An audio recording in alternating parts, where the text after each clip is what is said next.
राधे राधे प्रभु जी। राधे राधे शुभ राधे। आज की कथा का प्रसंग बहुत ही सुंदर प्रसंग है।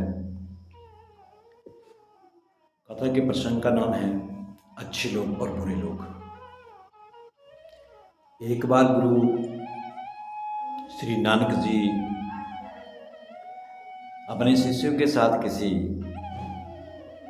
गांव में गए। अब जिस गांव में पहुंचे वहां पर एक गुरु जी का बहुत आदर सम्मान हुआ, सत्कार हुआ और उन्हें बड़ा बढ़िया ऊंचा सा आसन उनको बैठने के लिए दिया। जलपान हुआ और उसके बाद सत्संग हुआ। सब लोग बड़े खुश हुए, श्री गुरु नानक जी के सत्संग को सुन करके प्रभावित हुए। कुछ दिनों तक ये सत्संग वैसे ही चलता रहा। हर सुबह शाम सत्संग होता है। तो अब जब एक दिन गुरुजी जाने लगे तो सब लोग उन्हें गांव से बाहर तक छोड़ने के लिए आए। पूरा गांव उनको छोड़ने के लिए आए। बड़ा दुखी था कि गुरुजी जा रहे हैं, लेकिन जा तो रहे हैं लेकिन हमें बहुत कुछ दे के जा रहे हैं। अच्छी अच्छी बातें, बहुत सुंदर सीख, भगवान के प्रति श्रद्धा भाव, ये सब हमें दे के जा रहे हैं। अब जब गुरुजी उनसे बिछड़ने लगे तो गुरुजी ने उन सब गांव वासियों से कहा कि आप जाओ और बिछड़ जाओ, अलग अलग हो जाओ, चारों तरफ फैल जाओ। गुरुजी वहां से चले गए। दूसरे गांव में उन्होंने प्रवेश किया, लेकिन वहां पर किसी भी गांववासी ने श्री गुरु नानक जी का आने के ऊपर न स्वागत किया, न सत्कार किया, न कोई खुशी प्रकट की। गुरुजी वहां पर केवल एक रात के लिए रुके। अब सुबह जाने लगे अपने शिष्यों के साथ। तो कुछ लोग आए। गुरु नानक जी ने उनसे बिछुड़ते हुए कहा, आप सभी गांववासी यहीं पर स्थिर रहें, मिलजुल कर रहें, कभी न बिछड़ें, कभी इस गांव से बाहर न जाएं। और गुरु नानक जी वहां से अपने शिष्यों से चले गए। गुरु जी के शिष्य से रहा नहीं गया। उन्होंने गुरु जी से पूछा, गुरु जी मुझे एक बात समझ नहीं आई। कहा कि बोलो, कौन सी बात समझ नहीं है? कहा कि गुरु जी हम जब पिछले गांव में थे जहां पर सत्संग हुआ, कुछ दिनों तक चला, गांववासी हमें उसके उपरांत गांव से बाहर छोड़ने के लिए आए। तो बिछुड़ते वक्त आपने कहा कि आप सदा खुश रहो और सभी बिछड़ जाओ, हर जगह फैल जाओ, अलग अलग हो जाओ। और जब हम दूसरे गांव में आए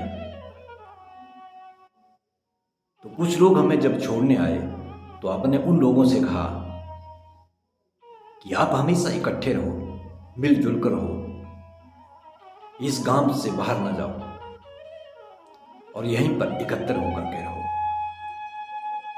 इस बात का मुझे समझ नहीं आया कि आपने ऐसा क्यों कहा।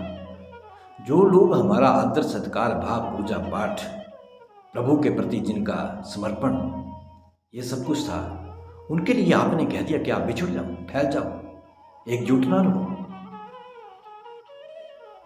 और जिन्होंने हमारा आदर भाव सत्कार नहीं किया, कुछ दुर्वचन भी कहे, उनके लिए आपने कहा कि आप इकट्ठे रहो, मिलजुल कर रहो, कहीं बाहर मत जाना, इसी गांव में स्थिर रहो। ये कैसी बात हुई गुरुजी? गुरुजी ने कहा, देख बेटा, जो पीछे गांव के लोग थे, दो धार्मिक प्रवृत्ति के थे, अच्छे थे, सच्चे थे,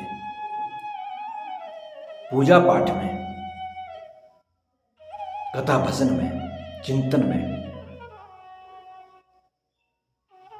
उनका मन लगा हुआ था।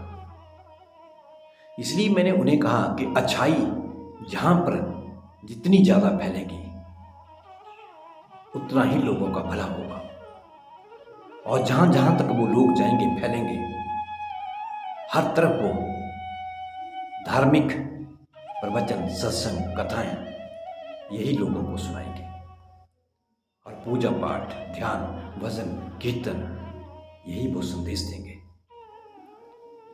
इसलिए मैंने उन्हें कहा कि आप बिछड़ जाओ, फैल जाओ। लेकिन जैसे ही हम दूसरे काम में प्रवेश किया, जहां पर उन लोगों के भीतर किसी प्रकार का कोई भजन नहीं, कोई कीर्तन नहीं, कोई सत्संग नहीं, उनके भीतर वो भाव नहीं, इसलिए मैंने उनसे कहा कि आप जहां पर हैं वहीं पर स्थिर रहो। अगर वो फैल जाएंगे तो वो लोगों के भीतर भी वही अज्ञान का भाव प्रकट करेंगे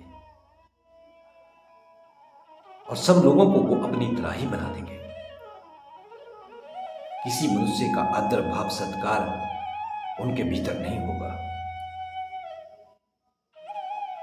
गुरु जी की जब ऐसी बात उस शिष्य ने सुनी, गुरु जी के चरणों में साष्टांग प्रणाम किया कि कहा, गुरु जी ये तो मेरे मन के भीतर ऐसा भाव आया ही नहीं जो आपने इतनी बड़ी बात कही, और ये संतों के भीतर ही ऐसा भाव हो सकता है। हर कोई इस बात को नहीं जान सकता। हमारी आपकी सोच भी ऐसी होगी कि ये कैसे गुरु जी हैं, ये लोगों को कह रहे हैं कि आप बिछड़ जाओ, फैल जाओ, एकजुट ना रहो। लेकिन प्रभु जी समझने की बात है कि अच्छाई जितनी फैलेगी, सत्संग जितना फैलेगा, प्रवचन जितना फैलेगा, उतना ही लोगों का भला होगा, उतना ही पुण्य बढ़ेगा।